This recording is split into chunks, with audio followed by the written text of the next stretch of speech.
총리가 된 요셉이 드디어 총리가 됐습니다. 30살에 이 총리가 되었는데 그 총리가 되기까지의 그 과정을 통해서 우리에게 알려주시고자 하는 교훈을 보도록 하겠습니다. 우리 1번 같이 읽겠습니다. 시작. 진정한 리더는 대비를 시켜주는 사람이다. 아멘. 진정한 리더가 누구냐? 대비를 시켜주는 사람이 리더다라는 거죠. 너무 긍정적인 지도자가 있어요. 이것은 좋지 않아요. 항상 잘 된다고 하는 사람 별로 좋지 않다라는 거죠. 발전도 없고 또 부정적인 지도자가 있어요. 이것도 그래요. 주위 사람이 힘이 안 나. 부정적인 사람 밑에 있으면 아주 피곤해요. 그래서 에너지만 빠지죠. 어떤 지도자가 좋으냐? 이 현실을 잘 파악해서 앞으로 나아갈 방향을 알려주는 지도자. 그가 참 지도자다라는 것이죠. 우리가 사람을 대할 때도 그렇죠. 잘 될 거야. 잘 돼. 야, 너 잘한다. 야. 뭐 그러면서 긍정만 얘기해. 그러면 처음에는 기분 좋은데 나중에 짜증이 나. 왜 다 잘 된다니? 뭐야 이거 뭐. 그러니까 뭐 영혼 없는 말인 것 같고. 그러니까 뭐든지 잘 된다. 뭐 잘 될 거야. 복 될 거야. 뭐 이런 식으로. 이게 너무 이렇게 가는 거는 별로 좋지 않다라는 것이죠. 처음에는 위로가 될지 몰라도 계속 그러면 이 사람이 그냥 성격이 그렇구나 이렇게 생각하고 그냥 마는 거죠. 또 반대로 어떤 사람을 대할 때도 되겠냐? 또 그렇대. 그러면서 만나면 한숨만 쉬어. 그러면 만나기 되게 힘들어요. 같이 한숨 쉬어야 돼가지고 아주 피곤한 경우가 있죠. 그래서 이 한숨 쉬는 사람은 이렇게 잘 경계하는 게 좋아요. 자꾸 고쳐줘야 돼. 자꾸 부정적인 얘기하지 말라. 자꾸 안 된다고 얘기하지 말라. 이렇게 오히려 얘기를 해줘야죠. 근데 하물며 리더가 그러면 더 피곤해요. 앞에 서가지고 피곤하다고 힘들다고 오프 막 이러면 주위 사람들이 참 피곤하겠죠. 그럼 어떤 지도자가 돼야 되느냐? 사람 앞에서 지금의 상황이 어떤지를 알려주고 어떻게 살아야 하는지 이 제시를 해주는 것, 그것이 진정한 지도자다라는 거죠. 지금 너는 이래, 이렇게 살아야 돼. 지금 너는 이렇게 되지 않느냐? 이렇게 해야 되는 거야. 그러면서 이 현재 상황을 제시하고 어떻게 살아야지를 알려줘야지. 잘 된다. 안 돼. 뭐 해봤자 뭐 하겠어요. 그 현실을 빨리 파악하게 해서 그것을 나아갈 수 있도록 도와주는 것, 그것이 중요하다라는 것이죠. 그래서 어떻게 해야 됩니까? 사람들에게 지혜를 줄 수 있는 자가 돼야 돼. 그러니까 내가 소스가 있어야 다른 사람한테 힘을 주지, 내 안에 소스가 없으면 힘을 줄 수가 없어. 그러니까 되게 잘 돼 이렇게 얘기하는 이유는 뭐냐면 자기한테 소스가 없어. 자기가 뭔가 말해줄 게 없잖아요. 그러니까 해줄 말이 잘 될 거야. 뭐 넌 잘할 수 있어. 이 얘기만 하는 거죠. 그러나 내 안에 소스, 내 안에 해야 될 말이 있고 뭔가 준비된 자는 할 말이 있기 때문에 그런 말로 시간 낭비하지 않는다라는 것이죠. 그래서 우리는 어떤 지혜를 줘야 되냐라는 거죠. 사람의 지혜는 한계가 있어요. 보통 보면 사람은 한계가 있다라는 것을 인정해야 돼요. 우리가 다닐 수 있는 것도 한계가 있고 경험하는 것도 한계가 있어요. 우리가 다닐 수 있는 것, 나 세계 안 다녀본 데 없다고. 그러면은 200개국 가봤어요? 그러면서 아무 말 못해. 해봤자 대여섯 개, 많아봐야 15개. 그 나라 가본 거예요. 그거 가보면 1년을 있었어요, 3년 있었어요. 2박 3일 들른 것까지 다 쳐가지고 하룻밤 잔 것까지 다 쳐가지고 전 세계 다녔다고. 허풍이죠. 또 어떤 사람은 내가 안 해본 일이 없다고. 그럼 안 해본 일이 없으면 그 몇 가지 손꼽아보면 5가지. 만약에 해본 일이 7, 8가지면 그 이상이면 좀 의심해봐야 돼. 이 사람이 꾸준하지 못하고 이렇게 들쑥날쑥 해가지고 자주 쫓겨다녀가지고 일을 많이 했던 거야. 그러니까 사회에서도 그렇잖아요. 한 가지를 꾸준히 10년, 20년 한 사람이 훌륭한 거지. 이 일, 저 일 막 30개, 50개, 막 100개 한 사람이 뛰어납니까? 그렇게 막 일 많이 하는 사람 말 조언 들어봤자 좋은 게 없어요. 변덕이 심해가지고. 그런 사람한테 조언 듣는 것보다 한 가지를 꾸준히 50년 동안 한 사람의 말을 듣는 게 더 좋을 수 있다는 거죠. 그러니까 어떤 인간적인 경험을 가지고 그 사람이 말은 믿을만해 라고 하기에는 우리 인간은 너무나도 이 경험이나 어떤 할 수 있는 모든 것이 한계가 있다라는 것이죠. 그래서 이 사람에게 있는 개인차를 어떻게 아우를 수 있습니까? 경험으로는 어떻게 할 수가 없는 거예요. 나도 해봤는데 이걸로 어떻게 할 수가 있겠어요?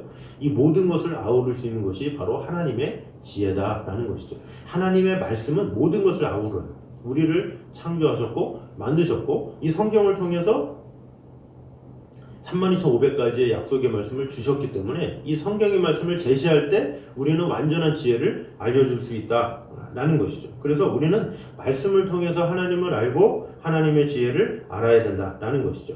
그래서 우리가 이 진정한 지혜를 제시할 수 있는 그심은 하나님의 말씀밖에 없다라는 것입니다. 그래서 시편 119편 99절 100절에 이렇게 말씀하고 있습니다. 읽어보겠습니다. 시작.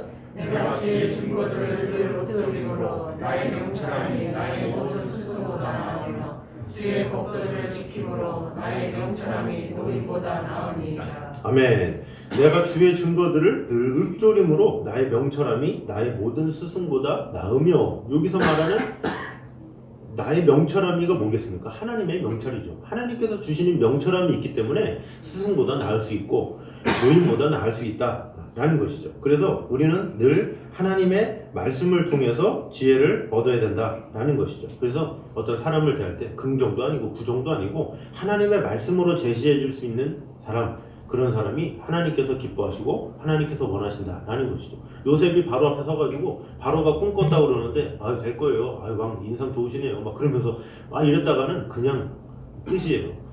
근데 요셉은 뭐라 합니까? 하나님의 지혜를 얘기했다라는 거죠. 하나님의 지혜, 앞으로 일어날 일, 그것을 제시해줬다라는 거죠. 7년 잘 예비하세요. 지도자를 세우세요. 그래서 애굽을 잘 치려야 됩니다. 정확하게 제시해 주니까 그때 바로가 깜짝 놀라가지고 이런 지혜로운 자가 있다니 하고 칭찬했다라는 거죠. 그 요셉 편에 있는 사람들은 다 이거야. 왕이시여, 왕이시여. 이걸 원하는 게 아니에요. 왕은 명확한 꿈을 해석해주고 앞으로 일어날 일을 하기를 원하는데 요셉만이 그런 일을 했다라는 것이죠. 그래서 우리 모두가 어떤 사람을 만날 때든지 어떤 일을 할 때든지 어떤 앞으로 일어날 모든 상황과 모든 것들을 믿음으로, 말씀으로 잘 제시함으로 말미암아 하나님께서 기뻐하시는 리더로 세워지는 저와 여러분 되시기를 주님의 이름으로 축원합니다. 자, 두 번째는 읽어보겠습니다. 시작. 세상 사람들이 하나님을 찬양하게 만들어야 한다. 아멘. 자, 세상 사람들이 하나님을 찬양하게 만들어야 된다라는 것이죠.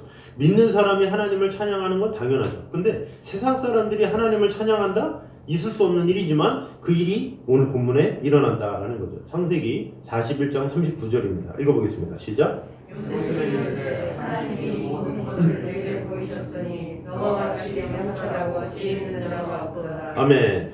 하나님이 이 모든 것을 내게 보이셨으니. 자, 이건 놀라운 말이에요. 왜? 바로는 신이잖아요.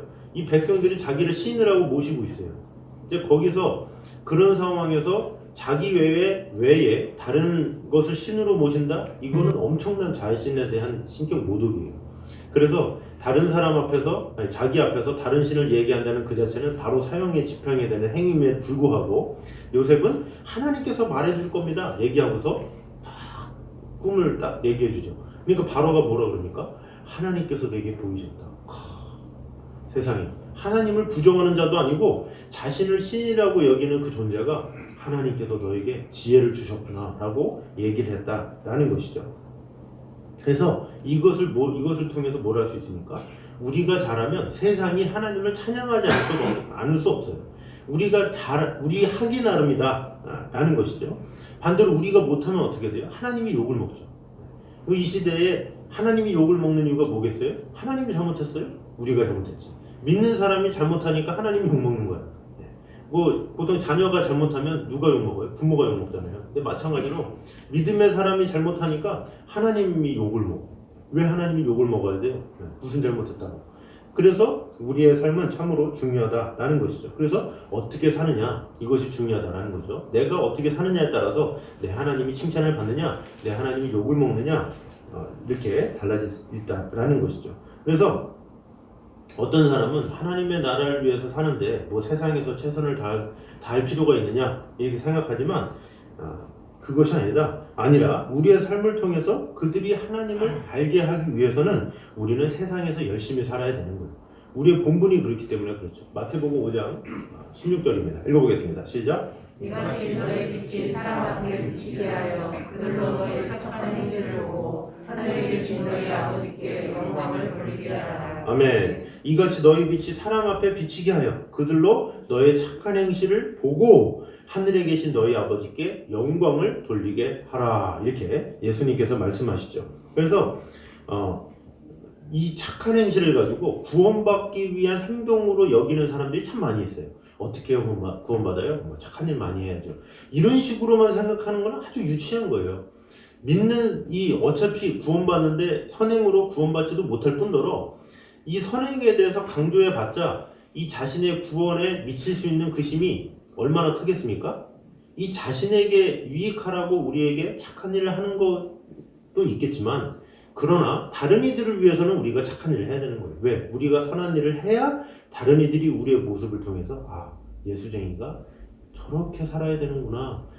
저런 게 참 믿음이구나. 이런 생각을 해야 하기 때문에 우리는 선한 일을 해야 된다라는 것이죠. 그래서 나의 삶을 통해서 그가 하나님을 볼 수 있느냐, 하나님을 가릴 수 있느냐, 이 중요한 판단 여부가 되기 때문에 우리는 덕을 세우고 세상의 빛과 소금으로 살아야 된다라는 것이죠. 그래서 우리는 열심히 내 삶이 다른 이들에게 빛을 발하도록 덕을 세우도록 드려져야 된다라는 것이죠. 그래서 베드로전서 2장 9절에 이렇게 말씀하고 있습니다. 읽어보겠습니다. 시작. 그러나 너희는 택하신 족속이요 왕같은 제사장들이요 거룩한 나라요 그의 소유가 된 백성이니 이는 너희를 어두움에서 불러내어 그의 귀한 빛에 들어가게 하시니에 아름다운 덕을 선포하게 하려 하심이라. 아멘. 자, 너희는 왕같은 제사장들이요 거룩한 나라요 그의 소유된 백성이니 거기서 끝나지 않고 이는 너희를 어두운 데서 불러내어 그의 귀한 빛에 들어가게 하시니에 아름다운 덕을 선포하게 하려 하심이라 이랬어요. 그러니까 아름다운 덕을 선포하게 하려고 우리를 왕같은 제사장으로 불렀다라는 거죠. 나 왕같은 제사장이야 못석거리면서 살고 있어. 이게 아니라 그런 삶을 다른 이들에게 나타내라고 하나님께서 왕같은 제사장으로 불러줬다라는 거죠. 직분은 줬는데 그 직분에 대한 기쁨만 있고 그렇게 살지 않으면 아무런 소용이 없다라는 것이죠. 그래서 성경에서는 그저 잘 믿었다라는 얘기로 끝나지 않아요. 어떻게 하나님을 끝까지 믿다가 죽기까지 하나님만 잘 믿다가 했더라 이런 인물로 이렇게 나온 게 아니라 되게 성경의 인물들 보면 그 정치 그런 곳에 들어가가지고 다니엘 같은 경우 어떻습니까? 이 총리가 됐기 때문에 왕에게 막 간언도 하고 여러 가지 많은 이야기도 하고 그러면서 그 신상을 섬기는 그 우상에 섬기는 그런 상황에서도 이 사자굴에 들어가기까지 믿음을 보이고 그곳에 들어갔기 때문에 하나님 앞에 더 영광이 될 수 있었다라는 것이죠. 느헤미야도 어떻습니까? 술 맡은 관원장이 되었기 때문에 그 아닥사스다 왕을 이렇게 설득해서 결국에는 이 성전을 세울 수 있게 되었다라는 것이죠. 그래서 우리는 할 수 있는 한 최선을 다해서 내 마음이 내가 할 수 있는 한 준비되고 영향력을 끼칠 수 있도록 하는 것, 그것이 중요하다는 거죠. 그래서 이 자녀 교육도 그래서 중요한 거예요. 자녀 교육을 그저 잘 믿도록 하는 거, 그거 당연하겠지만 그 잘 믿도록 하면서도 준비를 시켜야 되겠죠. 그 준비가 되어야 하나님의 방법으로 하나님의 도구로 이렇게 그곳에 가서 쓰임을 받을 수 있는 거예요. 근데 이런 쓰임은 오히려 세상이 더 잘해요. 세상에 보면 이단들 어때요? 이 신천지가 금년 2월에 막 난리가 났잖아요. 그런데 공무원 안에 신천지가 숨어있어요. 그래가지고 같이 속이고 그 나라에 이렇게 정치인들이 숨어있고 이러니까 이렇게 막 혼란하게 만들잖아요. 근데 이게 원조가 어디예요? 김일성에서 시작됐잖아요. 간첩을 다 이렇게 보내는 거예요. 이 공부를 엄청 엘리트를 막 만들어가지고 파송시켜 우리나라에 대학 교수로 보내는 거예요. 이걸 자연스럽게 이렇게 세뇌시키면서 그 사람은 이제 북한에다가 이렇게 정보 같은 거 유출하고. 그러니까 이 세상의 악의 세력들도 다 그렇게 세상을 뒤흔들기 위해서 하는데 하물며 하나님의 자녀가 준비가 안 되면 어떻게 되겠습니까? 우리는 그리스도의 대사이기 때문에 우리의 자녀들도 실력을 잘 키워야 되는 거예요. 신앙은 당연하고 그 신앙이 온전하게 덕을 세우기 위해서는 실력을 잘 키워야 된다는 거예요. 그래서 세상에서 진정한 영향력을 끼치고 그 안에 하나님의 사랑으로 들여질 수 있다라는 것이죠. 그래서 어떤 위치에 서 있든지 하나님의 영향력을 끼칠 수 있도록 우리는 믿음도 세우지만 믿음과 더불어서 실력을 잘 세워서 그런 실력은 나만 잘 먹고 잘 살겠다가 아니라 다른 사람에게 영향력을 주기 위해서는 실력을 세워야 되는 거예요. 그래서 우리가 다음 세대를 위해서 기도하지만 다음 세대의 그런 영적인 문제뿐만 아니라 이런 육적인 문제, 이런 세상의 학문을 통해서 오히려 잘 믿음을 키워서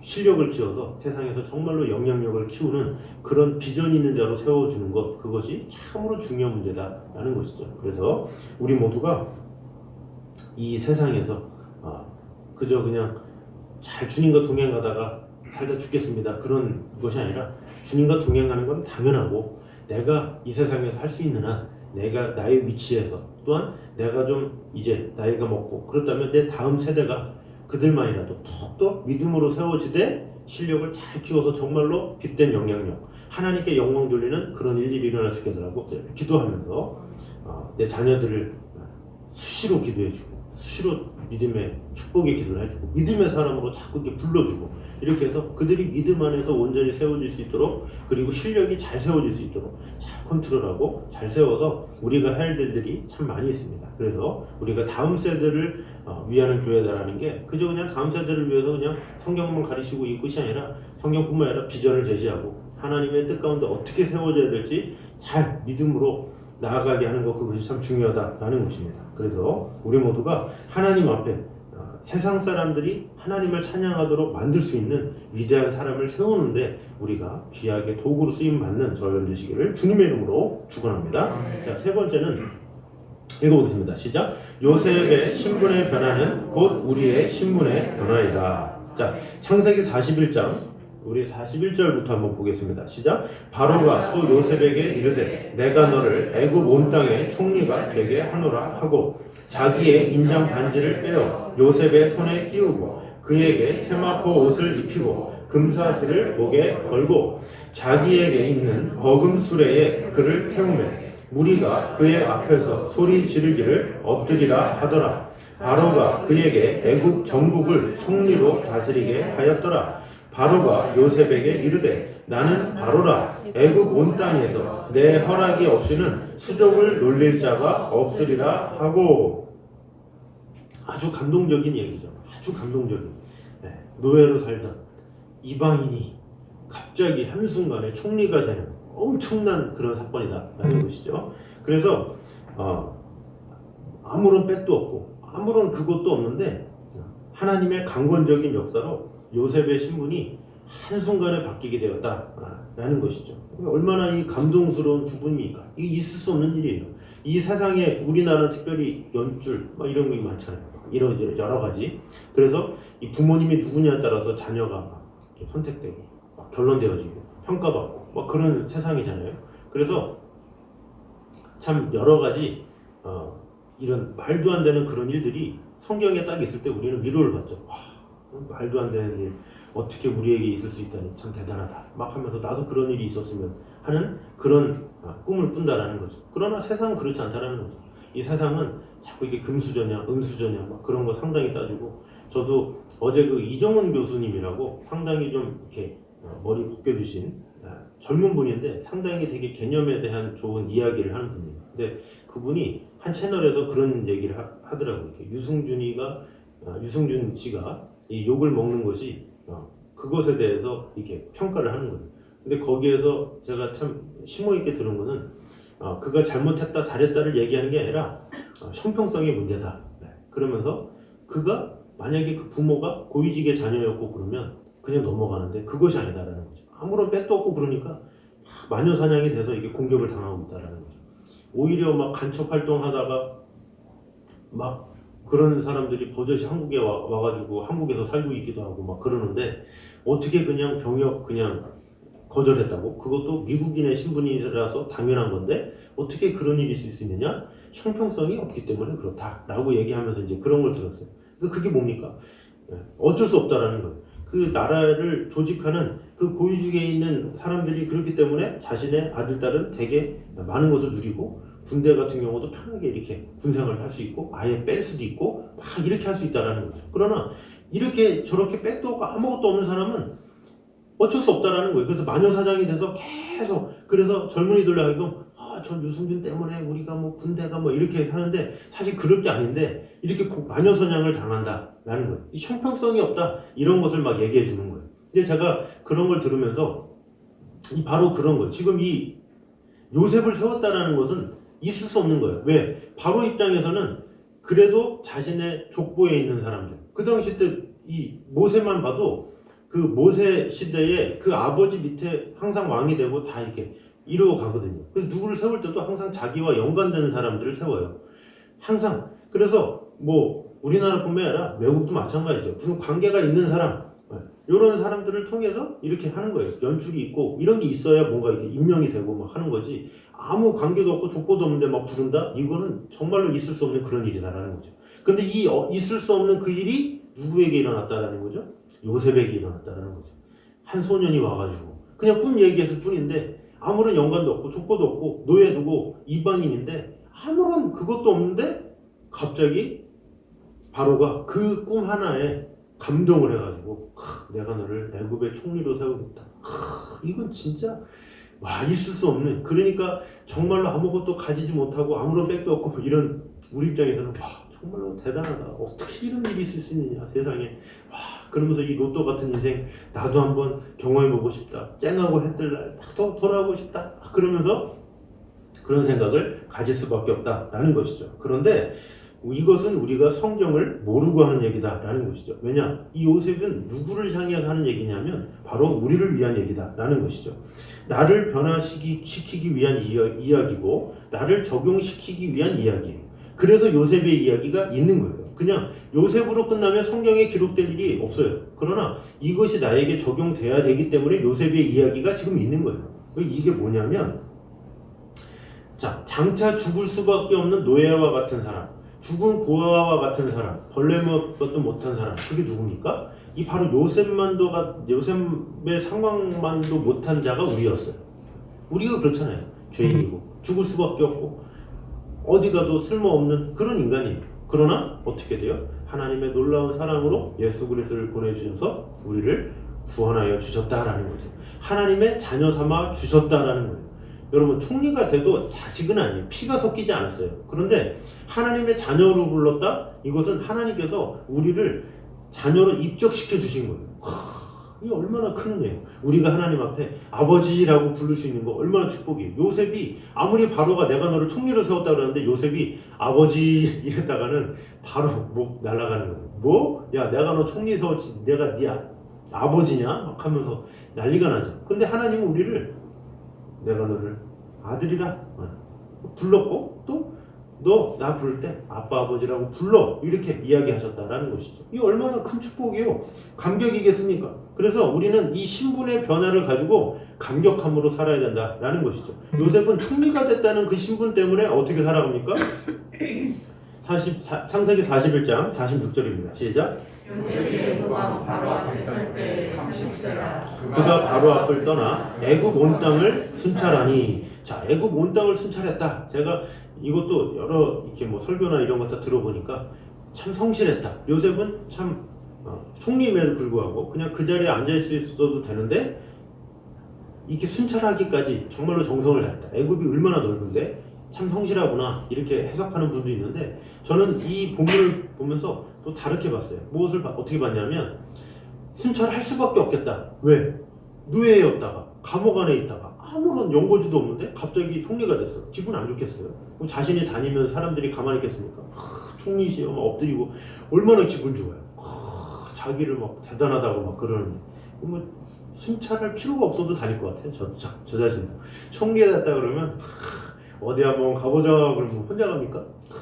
네 그러면서 막 몇백 명이 막 따라다니고 막 그러는데 그러면 순찰만 나잖아요. 네. 이게 누리는 거예요. 누리는 거. 이거 요셉 입장에서 누린 거예요. 아 내가 총리구나. 내가 그래 애굽의 총리인데 이런 마음이 있다라는 거죠. 마찬가지로 우리가 하나님의 자녀다라는 기쁨. 이것은 이 요셉과 비교할 수 없는 기쁨이다라는 거죠.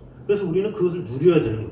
난 하나님의 자녀야, 난 하나님의 존귀한 자야 하면서 누리면서 사는 것, 그것이 필요하다라는 것이죠. 나를 자녀로 부르시고 나를 구원하시고 나에게 놀라운 은혜를 주신 것 얼마나 크고 감사해요. 그래서 그 감격으로 살아가는 게 참 귀하다라는 거죠. 우리가 죽을 수밖에 없었는데 구원받았다는 그 사실이 얼마나 감사해요. 그 감격을 누리는 것만 해도 우리는 부족해요. 근데 그것도 부족해서 불평불만하잖아요. 그래서 우리는 항상 주님께서 주신 은혜가 그 많은데 그것을 얼마나 누리느냐, 누리지 못하느냐, 그 차이가 엄청나게 크다라는 거죠. 어느 가족이 크루즈라는 배에 들어갔어요. 크루즈 선박에. 그 배 비용 엄청 비싼 거 아시죠? 그 몇십만 원, 몇백만 원 되는 비용을 해서 들어갔어요. 근데 막내가 배고프다고 같이 밥 좀 먹자고 그러는데 엄마가 안 된다고. 이 비싼 데 들어가가지고 밥을 어떻게 먹냐, 우리가 들어온 것만 해도 얻은데, 그러면서 지금 이 공기와 이 좋은 공기와 이 좋은 경치를 봐라 막 그러면서 먹지 마 그러면서 막 아이들은 배고파하고 막 그런데 먹지 말라고. 저기 가서 뭐 좀 하고 싶어요. 하지 마라, 비쌀 거다 막 그러면서 막 막으면서, 그러면서 2박 3일을 지내면서 도착했어요. 근데 도착할 때 보니까 다 공짜였어. 밥값도 공짜였고 거기 한 거 다 공짜였어. 근데 공짜인지도 모르고 그거 못했다라는 거죠. 근데 하나님의 은혜가 그렇다는 거야. 하나님의 구원의 은혜가 얼마나 큰데, 내가 누릴 수 있는 게 얼마나 많은데 다 누리지도 못하고 다 공짜인데도 누리지도 못해. 그래놓고서 꿍시렁 하면서 세상을 살아가는 그리스도인들이 참 많다라는 것이죠. 그래서 애굽이 총리가 되었으면 총리답게 누리는 것이 중요한 것처럼 우리가 그리스도인이 됐으면 그리스도인으로서 하나님을 아버지라 부르면서 누리는 것, 그것이 중요한 것이다 라는 것입니다. 그래서 날 구원해 주신 주님의 은혜에 감사하고 늘 기쁨으로 나아가고 어떠한 상황에서도 주님께서 나를 구원해 주는 그 감격으로 우리는 평생을 살아갈 수 있는 거예요.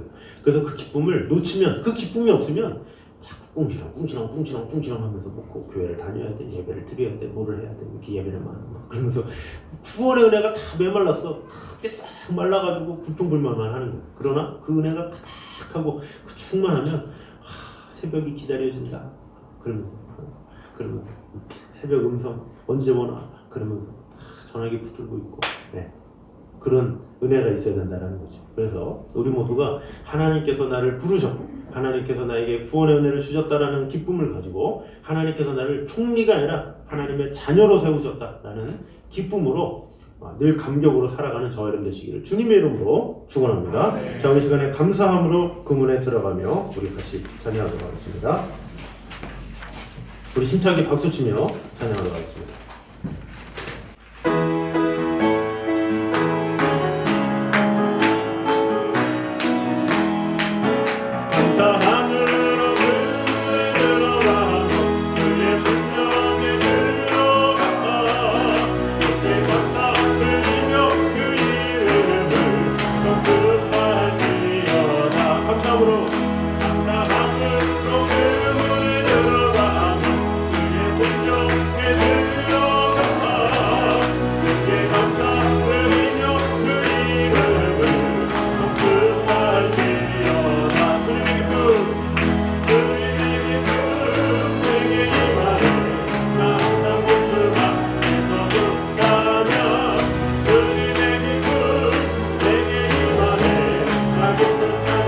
우리 한 번 더 찬양합니다. 감사함으로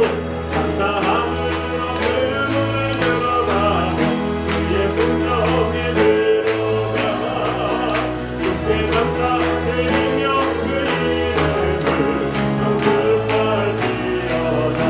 주님의 기쁨 내게 임하네. 나 항상 기쁨하면서 찬양 내게 임하네. 나 기쁜 찬송 높게 한 번 더. 주님의 기쁨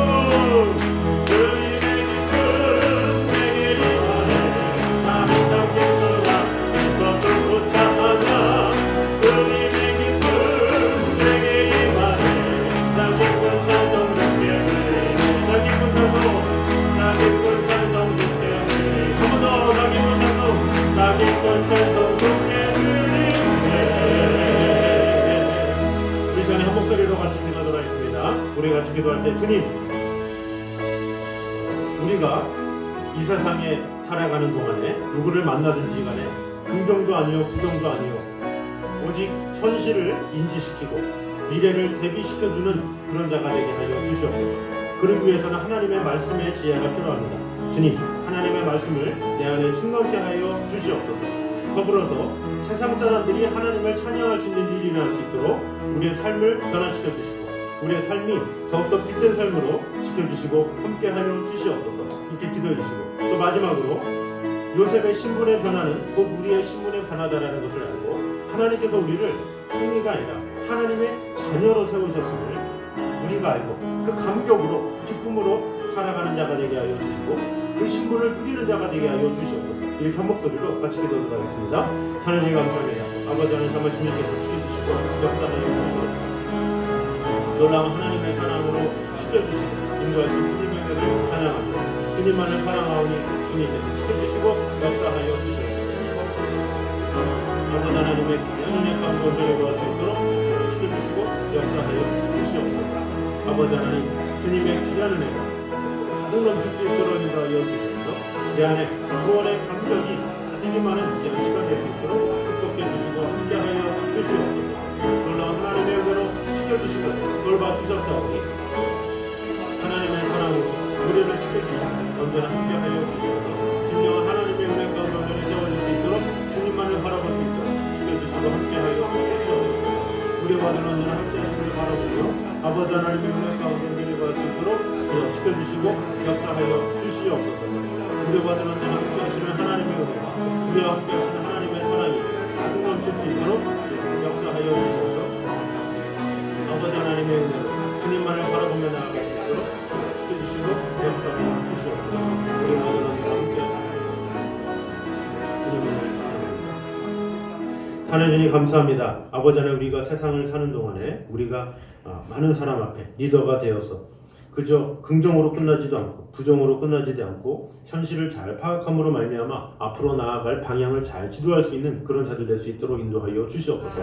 그러나 이 지혜는 나의 경험에서 오는 것이 아니요 오직 하나님의 말씀으로 온다는 것을 오늘 배우게 되었습니다. 하나님의 말씀이 우리 안에 풍성히 거하게 하시고 그 말씀으로 말미암아 세상을 이기며 세상을 잘 헤쳐나가는데 부족함이 없도록 다른 사람에게 진정한 믿음의 조언을 해줄 수 있는 사람으로 지켜주시고 함께하여 주시옵소서. 또한 세상 사람들이 하나님을 찬양할 수 있도록 우리의 삶을 변화시켜 주시고 내 사랑하는 자녀들 또한 그들의 믿음뿐만 아니라 그들이 실력이 자라서 정말로 하나님의 온전한 빛을 온전히 드러내는 다음 세대들을 세울 수 있는 그런 교회 될 수 있도록 축복해 주시고 함께하여 주시옵소서. 또한 요셉의 신분의 변화는 곧 우리의 신분의 변화다라는 것을 우리가 보게 되었습니다. 하나님께서 우리를 하나님의 자녀로 인정해 주셨습니다.